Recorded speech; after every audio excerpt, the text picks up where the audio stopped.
Assalamualaikum warahmatullahi wabarakatuh.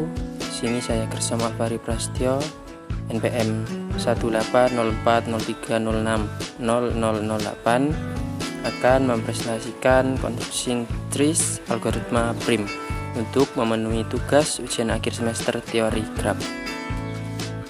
Yang pertama adalah definisi pohon rentang minimum. Pohon rentang minimum adalah himpunan bagian dari himpunan garis-garis suatu graf berbobot tak berarah yang menghubungkan semua titik tanpa membentuk siklus dan dengan total bobot minimum. Dengan kata lain, ini adalah pohon rentang yang total bobotnya minimum. Definisi yang kedua, algoritma prim. Algoritma prim adalah sebuah algoritma dalam teori graf untuk mencari pohon rentang minimum untuk sebuah graf berbobot yang saling terhubung. Ini berarti bahwa sebuah himpunan bagian dari X yang membentuk suatu pohon yang mengandung node di mana bobot keseluruhan dari semua X dalam pohon diminimalisasikan.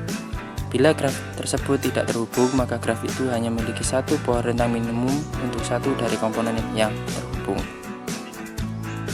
Untuk yang selanjutnya, secara singkat algoritma prim.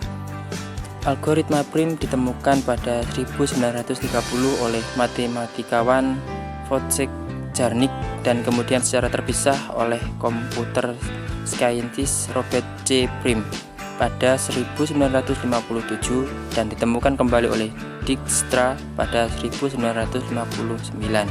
Karena itu, algoritma ini sering dinamai algoritma DCP atau algoritma Jarnik. Selanjutnya adalah langkah-langkah algoritma prim. Yang pertama, ambil sisi dari graf G yang berbobot minimum, masukkan ke dalam T. Yang kedua, pilih sisi E, U, V yang mempunyai bobot minimum dan bersisian dengan simpul T, tetapi E tidak membentuk sirkuit di T. Masukkan E ke dalam T. Ulangi langkah 2 sebanyak N-2 kali. Selanjutnya langsung ke contoh. Di sini saya mengambil contoh graf B, terdapat 7 titik A, B, C, D, E, F, dan G, dan sudah terdapat bobotnya masing-masing dari satu titik ke titik yang lain.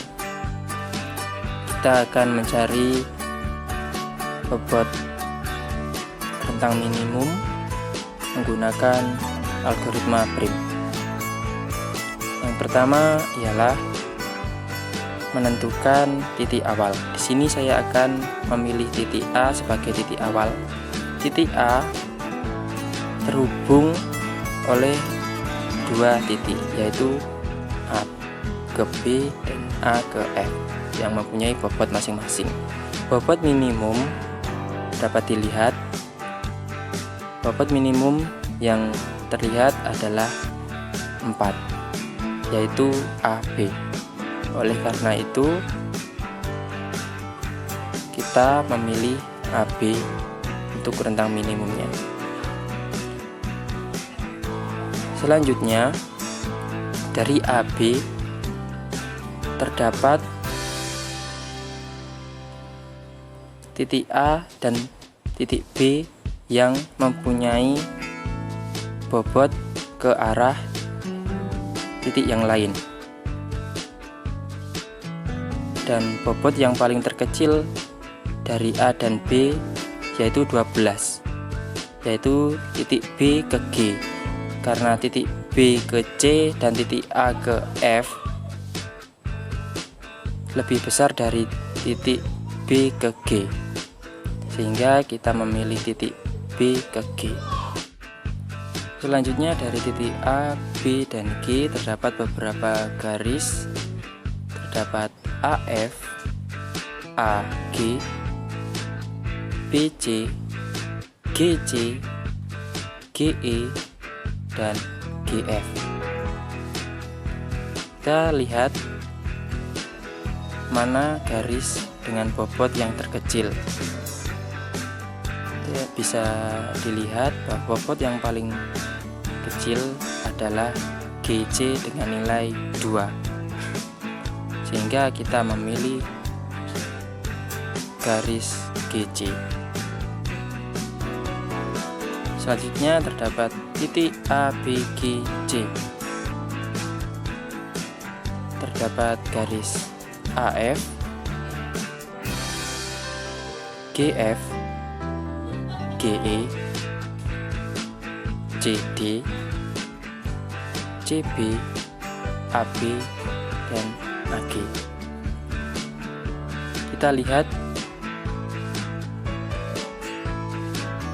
garis dengan bobot yang terkecil adalah 3 dari keseluruhan yang terlihat. Oleh karena itu, kita memilih garis GE. Selanjutnya terdapat titik A, B, G, C, dan E. Seperti halnya tadi, dan ditambah dengan titik E, sehingga terdapat garis lagi dari E, sehingga ditambah ED dan EF. Dan dapat dilihat bahwa garis dengan bobot yang terkecil adalah 5, sehingga kita memilih ED.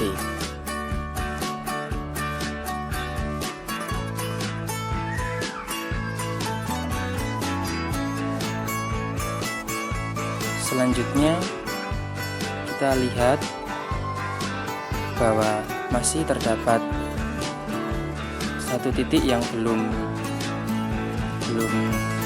mendapatkan rentang, yaitu F. Kita lihat F terhubung oleh E, G, dan A, dan bobot minimum dari ketiga garis tersebut adalah 16, yaitu EF. Oleh karena itu, kita memilih EF. Dan pada akhirnya, bentuk dari pohon rentang minimum dari graf B adalah sebagai berikut. Tidak bisa ditambahi lagi, karena jika kita menambah satu garis lagi maka akan terjadi sirkuit dan itu tidak diperbolehkan. Sekian presentasi dari saya.